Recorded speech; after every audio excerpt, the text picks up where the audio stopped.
present Walt Disney's Disneyland. When you wish upon a star, makes no difference who you are. Each week as you enter this timeless land, one of these many worlds will open to you. Tomorrowland, promise of things to come.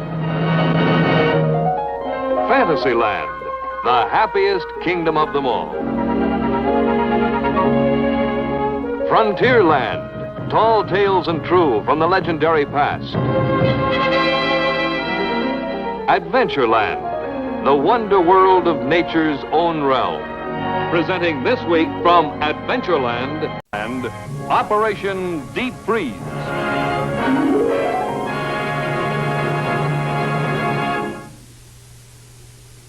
And now, Walt Disney. I know that most of you have been hearing and reading about the International Geophysical Year and its progress.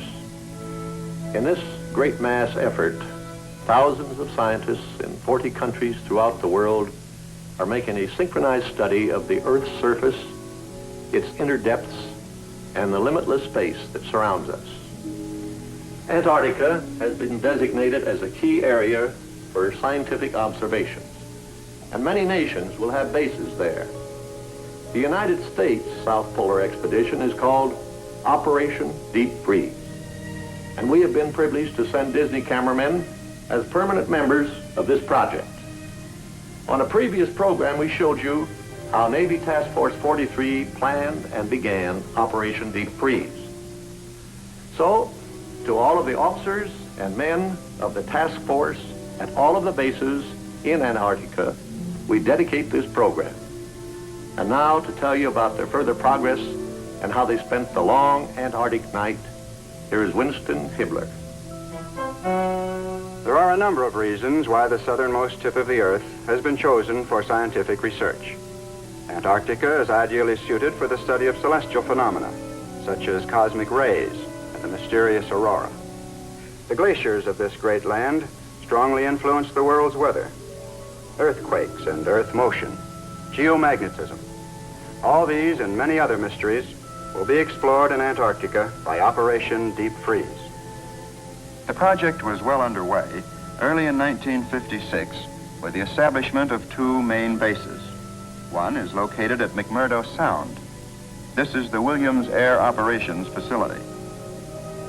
The other base lies about 400 miles to the east. This is Little America number 5. During the first week of January 1956, the ships of Task Force 43 were moored at the edge of the bay ice about 5 miles from the site of Little America. Here at various offloading stations, crews worked 24 hours a day to build up a huge mountain of vital supplies that would later be moved into Little America.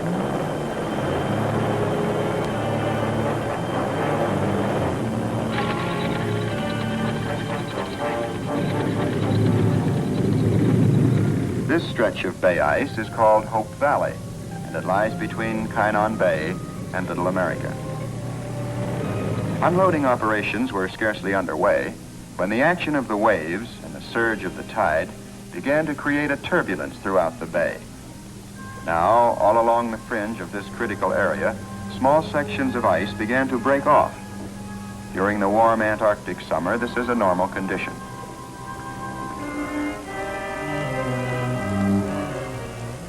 As a precaution, though, to protect the hulls of the cargo ships, the larger sections were pushed out of the area into the open sea.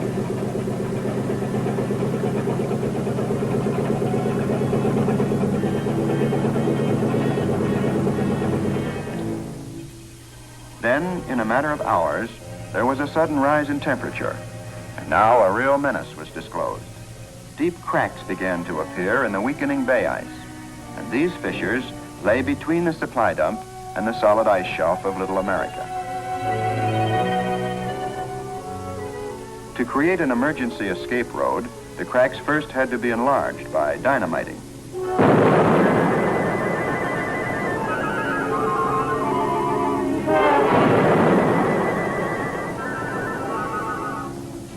Then Then the crevices were quickly filled and packed with snow.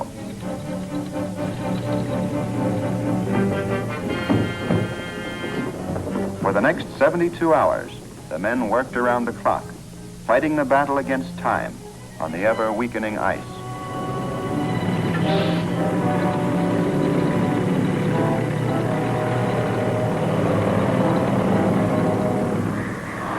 But finally, every ton of material was accounted for and stored in the supply dump at Little America.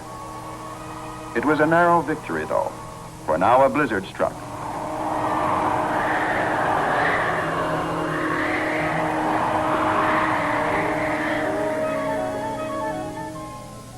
During the course of the storm, 5 square miles of bay ice broke up and vanished, and a few frozen fragments marked the spot where Hope Valley had been only a few hours before.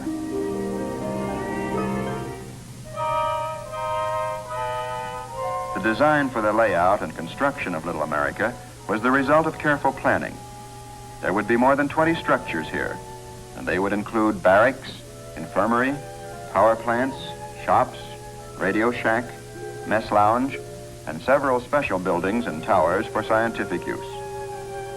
Although these buildings would vary in size and shape, the type of construction was identical throughout. First, metal girders were laid across a wooden foundation. Then, the prefabricated floor panels were set in place and joined by clamps, eliminating nails and bolts.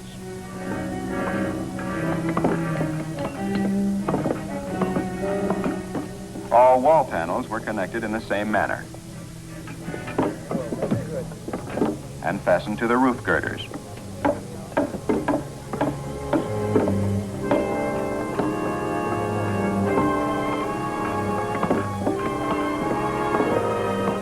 There are no windows in these walls.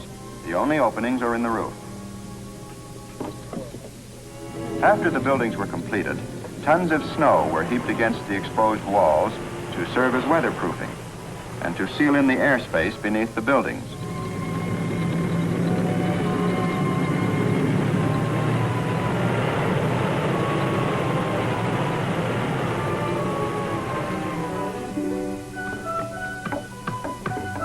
To make each unit accessible to every other unit, regardless of weather, a system of connecting tunnels was constructed.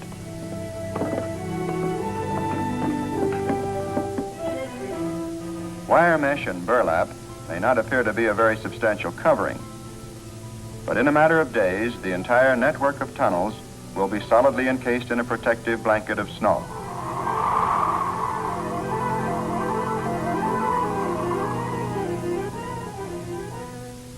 Of course, in Little America, as everywhere, medical emergencies were bound to occur. In this case, it was Air Controlman Alfred Gear in sick bay for an appendectomy.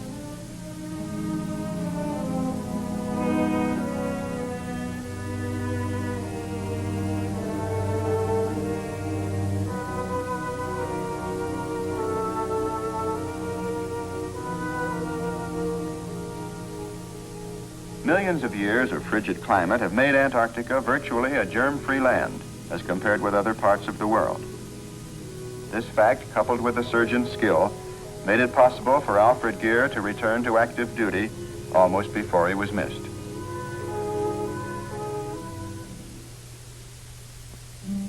Trailblazing, exploring the unknown, was a primary project of Operation Deepfreeze. Beyond the Rockefeller Mountains, about 600 miles from Little America, another scientific base was to be constructed. It would be called Bird Base. Problem number 1 was to discover whether a safe overland trail could be established to this remote spot. And so on January 14th, a party set out from Little America to find such a trail and to mark its course with flags.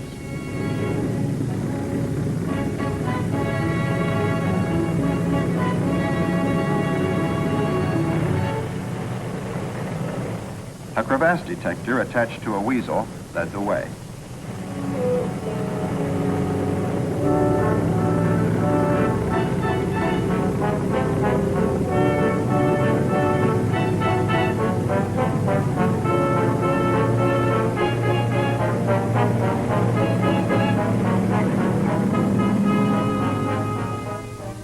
2 days later, and only 60 miles out of Little America, a series of rough ice ridges crossed the trail. And here the party came to a halt. The crevasse detector had given its warning, and now probes were used to pinpoint the invisible pitfalls. After probing, the openings were widened by dynamite charges.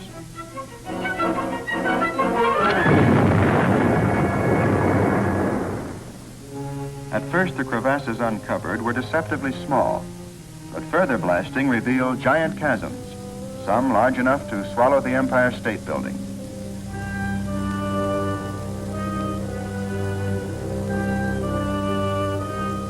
It was soon discovered that the direct course to their destination was riddled with these natural death traps, and the party had to make many detours. Finally, supplies and fuel exhausted, they were forced to call a halt, still 220 miles short of their goal. A flag planted in a snow cairn marked the farthest point ever traveled overland in this section of Antarctica.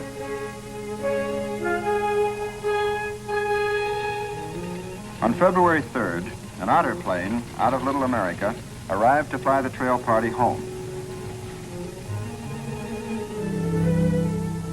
Over an impromptu meal, it was decided to return the party in 2 flights.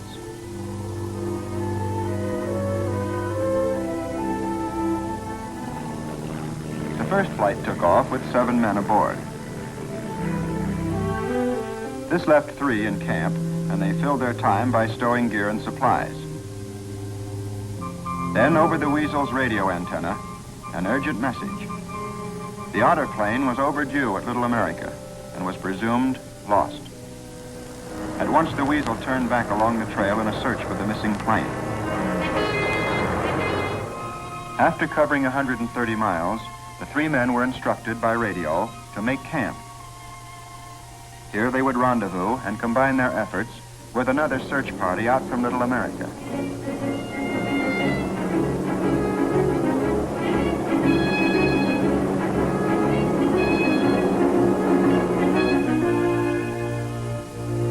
While this group was setting up their field operation, back at the Little America base, an intensive search was going forward by air.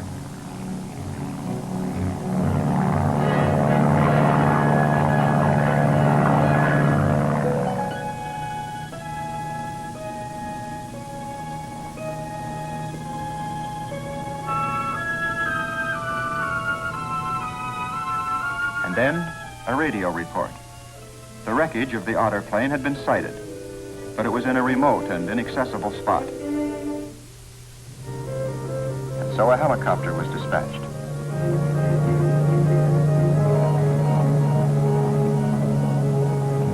At Little America and at McMurdo, the tension mounted.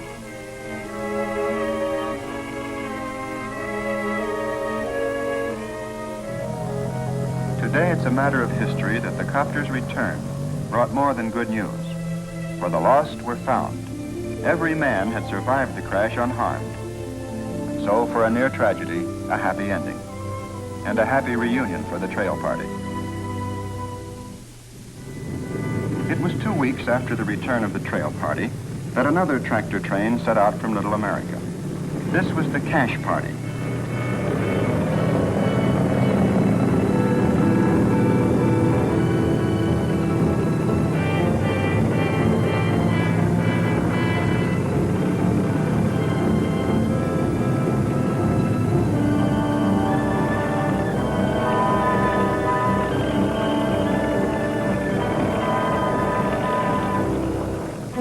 Station 1, the first stop, was 58 miles east of Little America. These drums of fuel oil will remain here untouched throughout the winter. But with the coming of spring, tractor trains will move out along this trail to begin the construction of bird base, and they will refuel at these way stations. The cache party established 2 of these fuel supply stations, approximately 1 day's running time apart. And it was while they were moving on to station number 3 that the train began to run into difficulty. Although the trail had been thoroughly tested, hidden crevasses were a constant threat. But whenever they were found, they had to be solidly bridged with snow.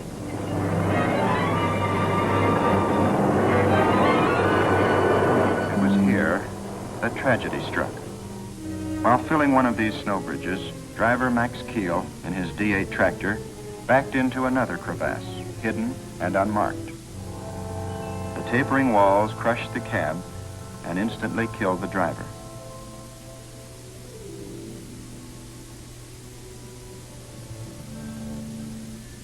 It was found impossible to move the tractor or reach the body of the victim. News of the accident was radioed to Little America, and Chaplain Bull was flown to the site. He led the men in prayer and gave a last tribute to Max Keel, peacetime hero. Max Keel was the second task force man to lose his life in the performance of his duty. A few months earlier at McMurdo Sound, Richard Williams had perished when the tractor he was driving broke through the bay ice and sank.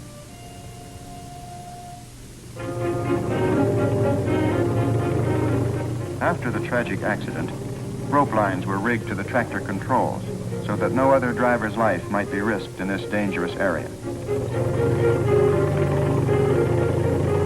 Because of the accident, and because the daylight hours were waning now, no further caches were established.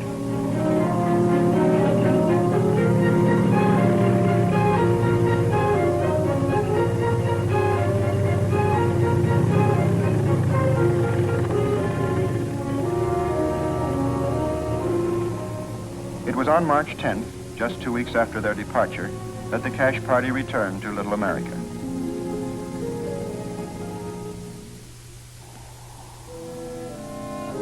For countless centuries, the seals of McMurdo Sound had led a tranquil, lazy life. But now a plague had come upon the land, and the plague was man.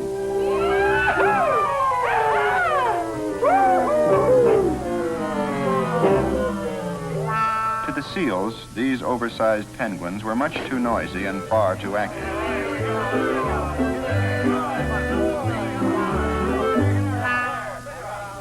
Some tried to ignore the disturbance, while others, in spite of themselves, began to show a certain curiosity.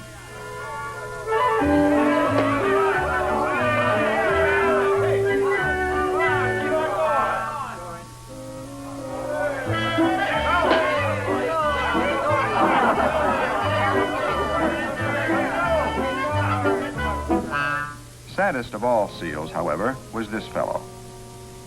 Due to the noise and excitement, he's come down with a severe case of the fidgets.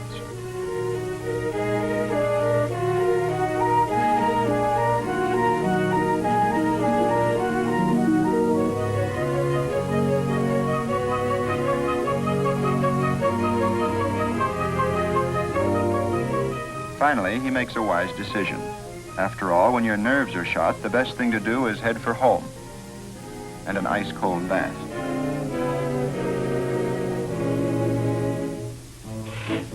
In contrast to the seals, the penguins are completely sports-minded. They wouldn't miss a game for the world, and from all directions they scurry in for a front row seat.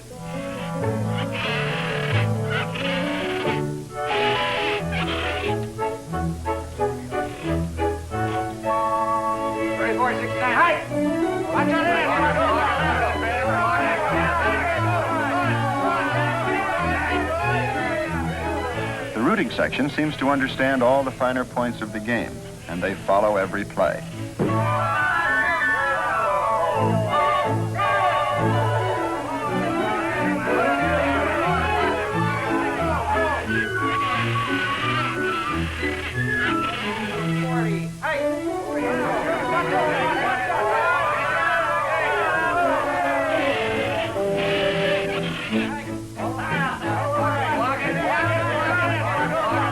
Finally, a long pass puts the game on ice. Somebody wins, somebody loses, and everybody's happy. And so the crowd breaks up and heads for home.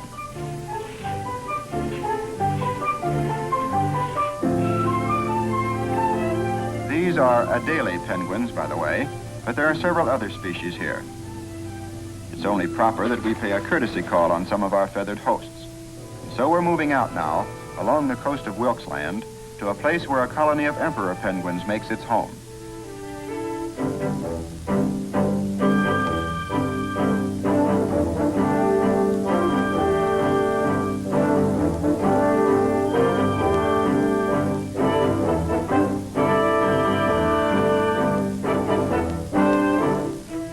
The community life here appears to be well organized.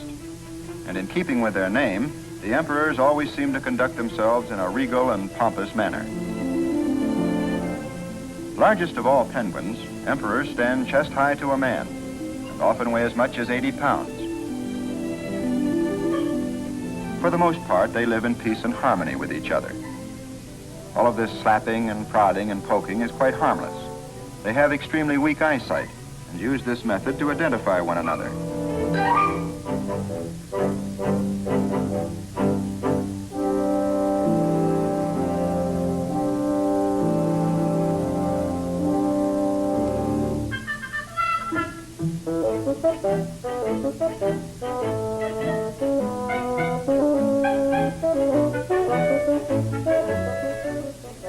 All parent birds show a remarkable devotion to their young. These proud fathers are literally walking on eggs. This is the approved penguin method of transporting one's future offspring in a pouch between the feet. After the chick is hatched, mother takes over the responsibility.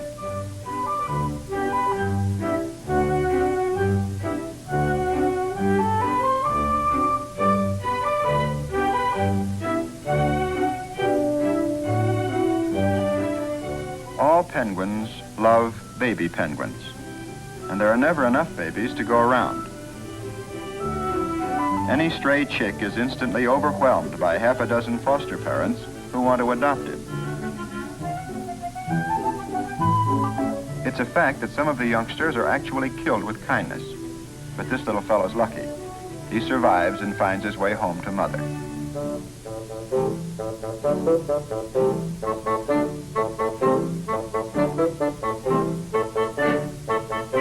Whenever the whole colony seems restless, the birds are probably talking about the weather. For after all, the weather is just about the only thing to talk about in these parts.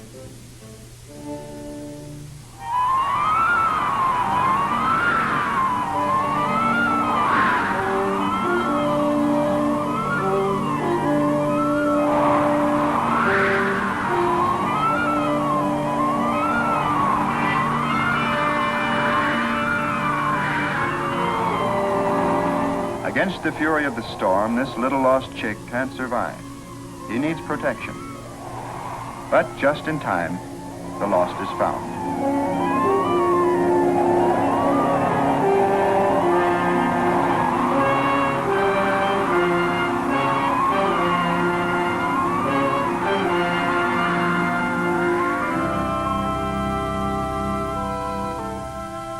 To a full-grown penguin, once the storm is over, it's at once forgotten. But if you're still in the molting stage, it takes a little longer to thaw out.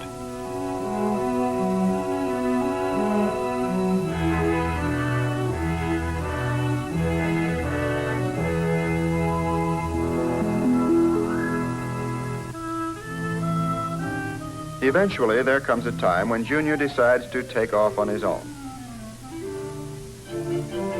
With all this built-in ballast, you'd think he couldn't possibly fall. But he manages.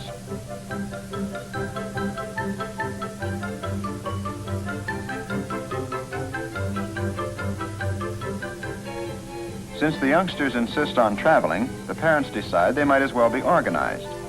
So the top sergeants take over, and the parade is underway. One, punch!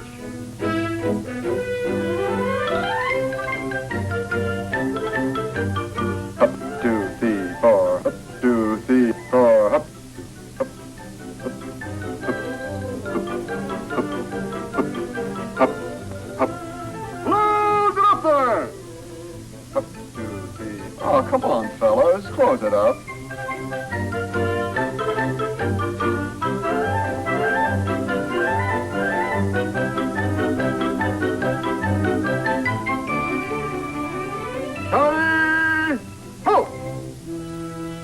Among the elder penguins, there's another kind of parade. When they get hungry, their only source of food is the sea. And now they hit the long, icy trail to the fishing grounds.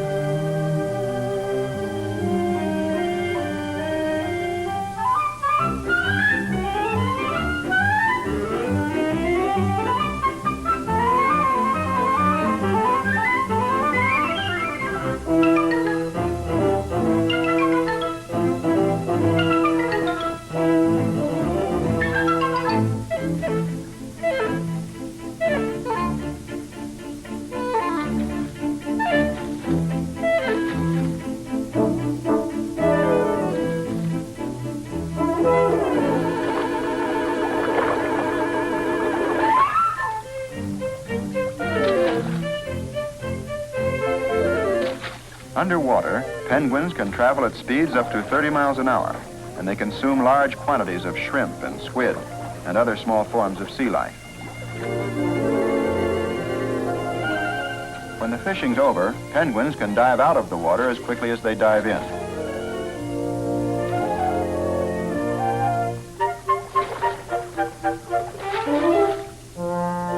A parent's first duty ashore is to share the day's catch with its ever-hungry young.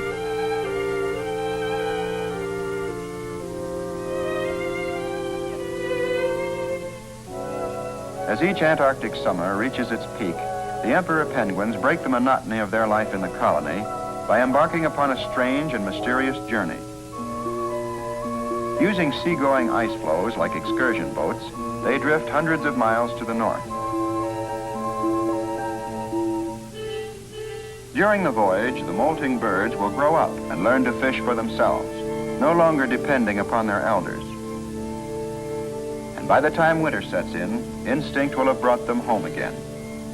Such is one of the strangest of nature's changeless cycles, the life of the emperor penguin.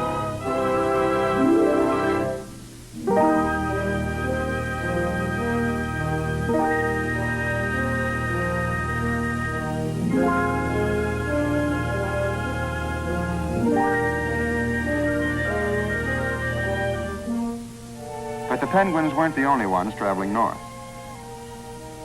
By the second week in March, ships of the task force were homeward bound, carrying most of the Deepfreeze personnel.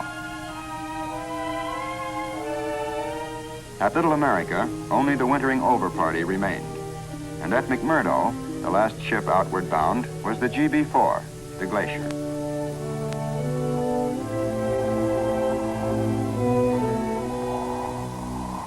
Of course, all the men who stayed behind were volunteers. Those with wives and families couldn't help but view the departure with regret. But for homesickness, there's no cure like hard work. And here at McMurdo, there was much to be done.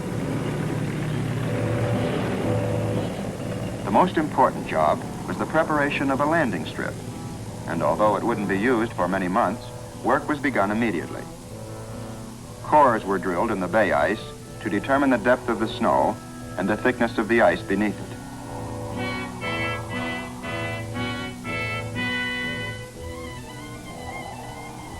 The prevailing winds were established and the field laid out accordingly. From an area 1.5 miles long by 500 feet wide, all of the surface snow had to be removed.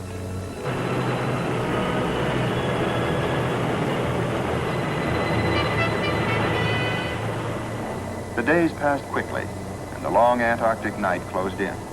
But the work on the airstrip continued.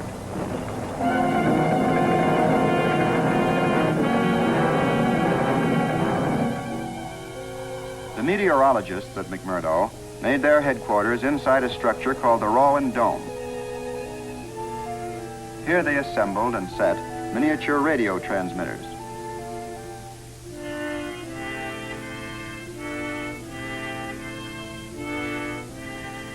These devices were attached to weather balloons and released at regular intervals.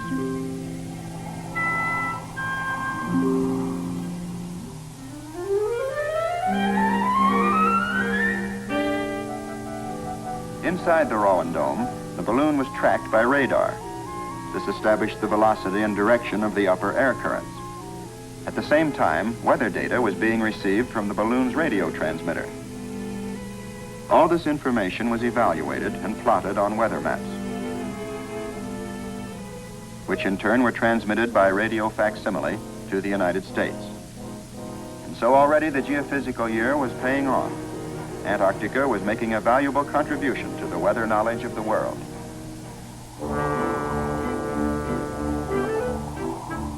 Winter wasn't all work and no play. There was time for relaxation, too. From the local little theater group, there was no escape. This was really a captive audience.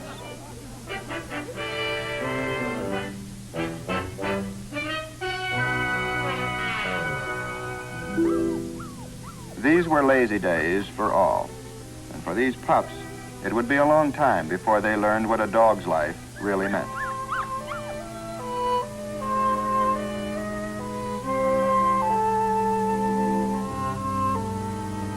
To fill their spare time, the men indulged in hobbies and handicrafts.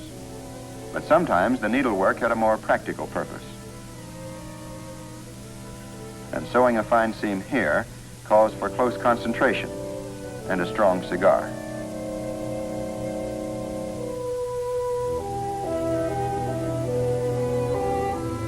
The cookhouse was one of the busiest spots at McMurdo. There was always plenty of good food, which added plenty of inches to waistlines.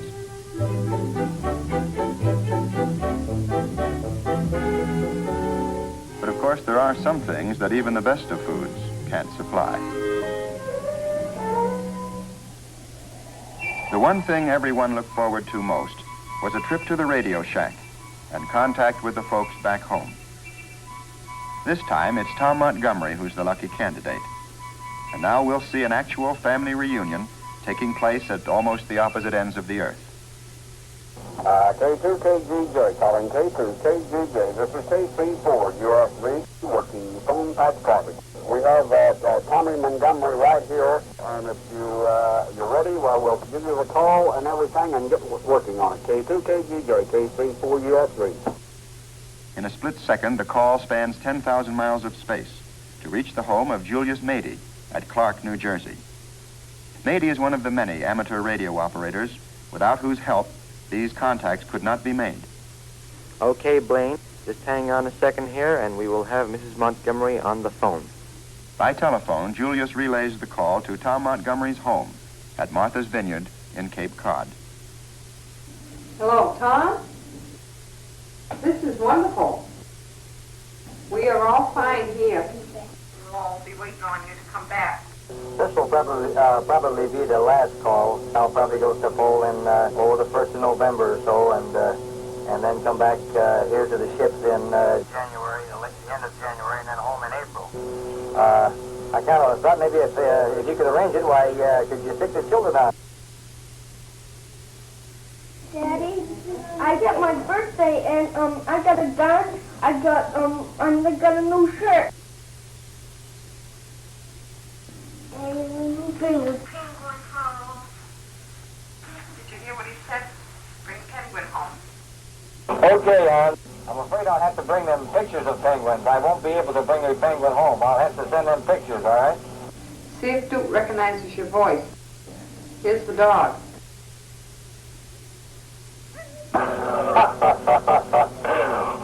Honey, I'm gonna have to stop now so other people can talk. I guess you know I miss you. You just take care of yourself and the children, and I will write some letters, and I'll see you as soon as I can. KC4 USB, this is K2KGJ. Okay, Blaine, that finishes that. Do you have any more traffic for us? If not, we'll say 73 and pull the big switch here.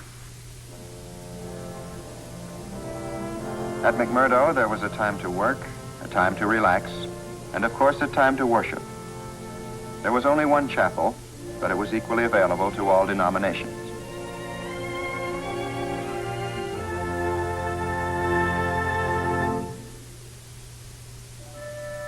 Protected by a wall of mountains, the winters at McMurdo are usually less severe than at Little America. We're going to turn back the calendar now and watch the coming of winter darkness to the Little America base. Here, the last order of the summer was batten down the hatches. Soon the winds would reach hurricane force, more than 100 miles an hour.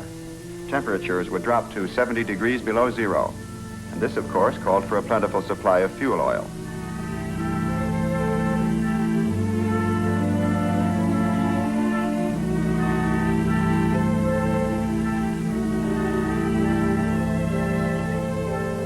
Now winter struck.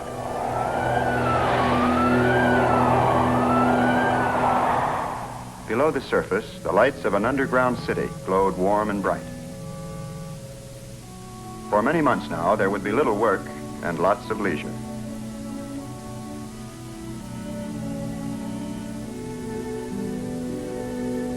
After the busy summer, the men of Little America really enjoyed these idle hours, and they divided them equally between total physical collapse and strenuous physical exercise.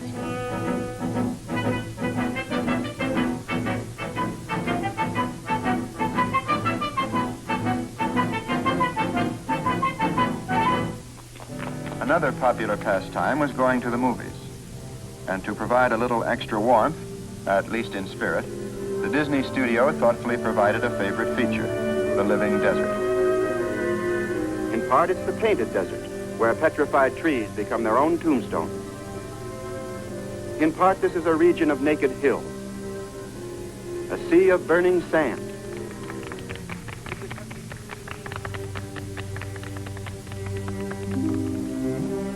The work schedule during the long night called for regular tours of inspection. These tours included a check of the half-buried mechanized equipment.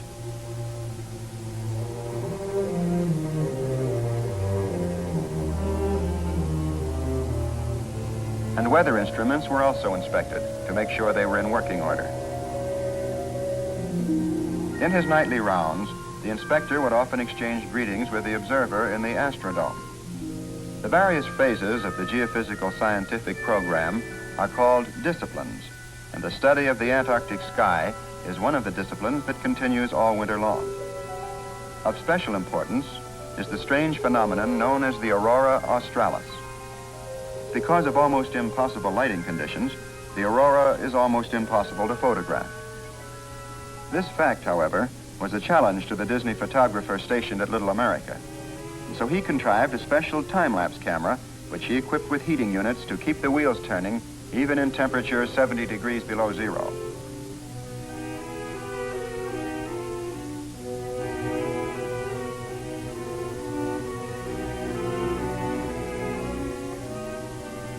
The cameraman was to spend many nights out here at his frigid task. The aurora australis, like its counterpart, the aurora borealis, is caused by ions and electrons streaming out from the sun to converge at the Earth's magnetic poles. To the Disney camera, it still proved an elusive phenomenon. But these films are considered the clearest and most accurate to date.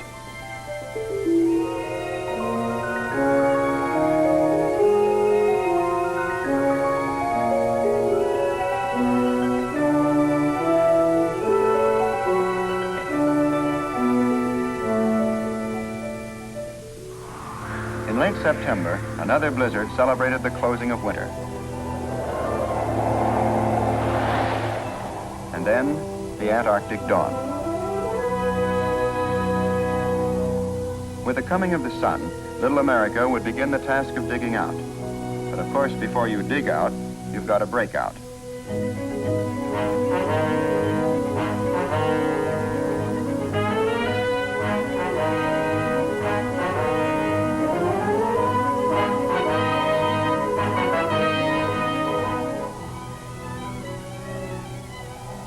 At first, the job had to be done by manpower alone, until the mechanized equipment could be cleared.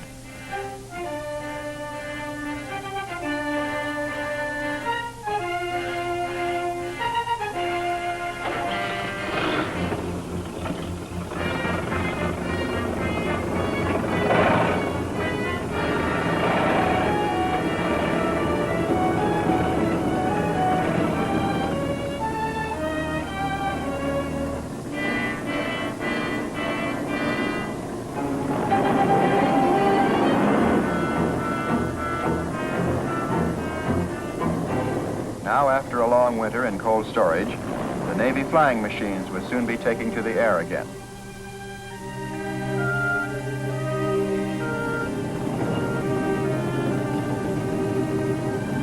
In a matter of days now, down at the edge of the bay ice, supply ships would be arriving. To haul their cargo to the base, safe trails for the tractors must be established. And so the crevasses had to be found and filled.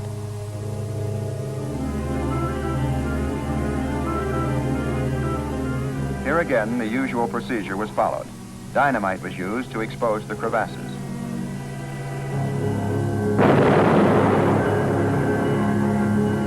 Then they were bridged with a solid fill of snow.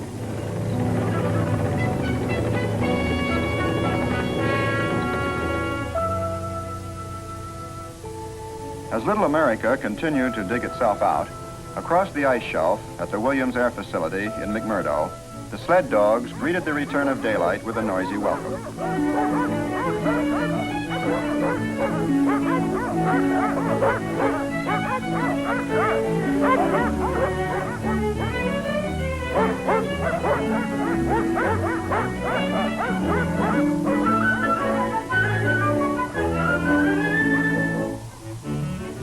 Of course, the men needed conditioning too, so they took long overland hikes. To protect their faces and lungs from frostbite, special masks were worn. Hauling sleds of survival gear built strength and endurance, and camping overnight in temporary shelters was a realistic rehearsal for any emergency they might have to face.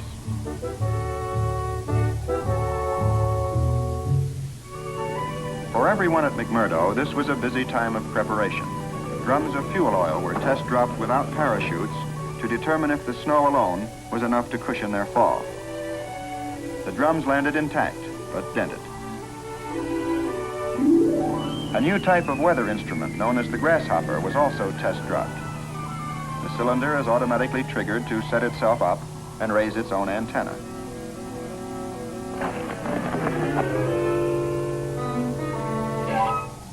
Then it transmits radio signals to bases many miles distant, reporting all weather conditions.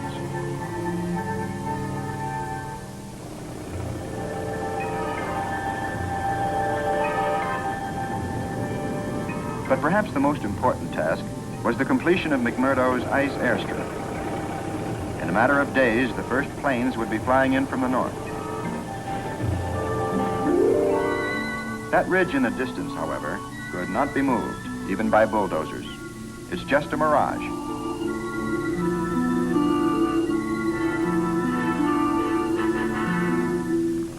Since the entire airstrip was constructed on the bay ice, after leveling and scraping, water was pumped directly from the sea below to freeze and form a solid, smooth coating.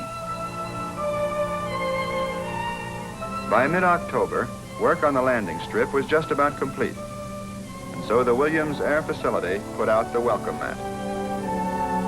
On October 17th, the first plane was due, and it arrived right on schedule.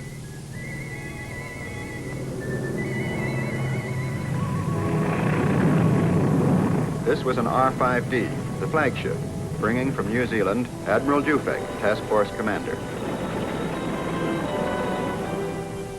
On landing, he was greeted by Commander Canham and the rest of the McMurdo staff.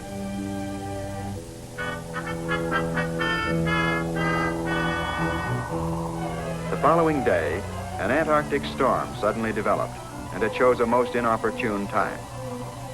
6 other planes were on their way from New Zealand, and they had to land, regardless of weather. Admiral Dufek stayed close to the mobile air control tower at the edge of the landing strip. It was a time of intense anxiety. The first plane to arrive, a P-2V, was seen briefly as it approached the strip. Then it disappeared again as it turned for a landing.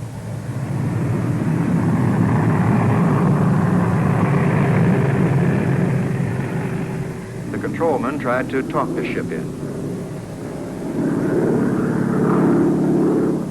But now, in spite of all possible assistance, disaster.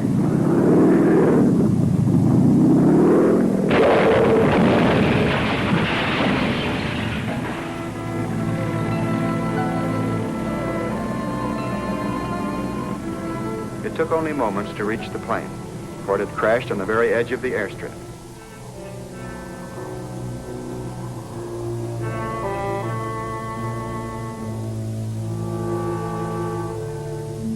Of course, the first concern was for the injured survivors.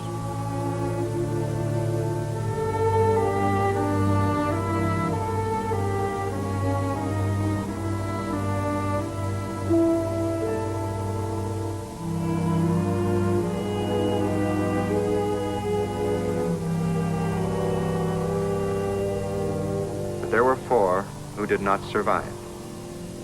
They were Navy Lieutenant David M. Carey, crewman Marion Marzi and Charles S. Miller, and Marine Captain Rayburn A. Hudman.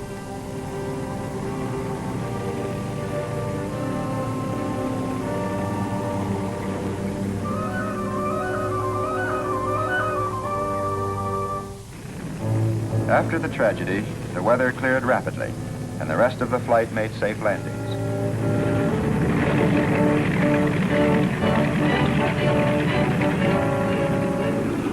The following week, the big C-124s flew in.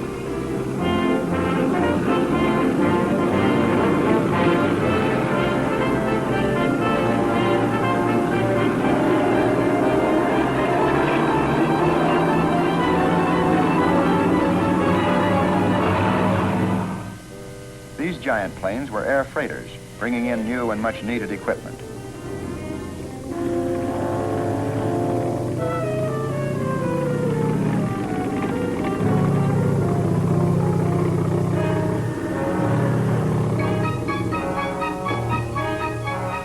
So in December of 1956, Operation Deepfreeze No. 1 comes to a close, and Deepfreeze No. 2 begins. At the point of transition, there was great tragedy, the crash of the P-2V, and the loss of too many heroic lives. And yet the sacrifice of these men has not been in vain. They died to show others the way, and the way of the pioneer lies ever toward the future. Now the future of Deepfreeze 2 is becoming the present. On the coast of the Weddell Sea, a party of scientists establishes United States Base No. 7. From here, trail parties explore deep into Edith Ronnie Land. In Marie Byrd Land, tractor trains bring men and material from Little America, and the construction of Byrd Base begins. Out of the Williams Air Facility at McMurdo, planes fly to the pole, airdropping supplies and building materials to establish and serve the base there. Along the western coast of the continent, an icebreaker leads a cargo ship through ice-choked waters to establish United States Base No. 5. Thus, a great true-life adventure goes forward, and yet this is only the dawn of the geophysical year. There is much still to be told as men of science continue their search for knowledge in the frozen wastes of Antarctica.